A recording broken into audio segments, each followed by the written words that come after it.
Hello, good evening. My son Limincho Alfonso is not home.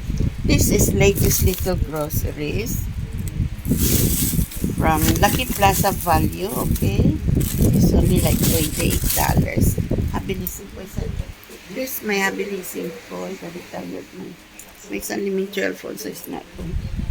Okay? Yan. More on toiletries. This one is, I got no more men's already. Like this one is for daily use only. You know, daily use like pad only. Napkin pad. For daily use, sometimes you know, I'm old already. I'm 56 years old, so you need this, you know, napkin, sanitary napkin for that. Sometimes when you sneeze, when you cough a little, you come out some wee-wee. Nako, oh, it's old ka na eh, di ba? I bought the shoes for my son.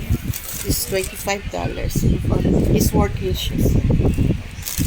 From Lucky Plaza, Orchard, Singapore. Enjoy for June 18, 2026. Okay?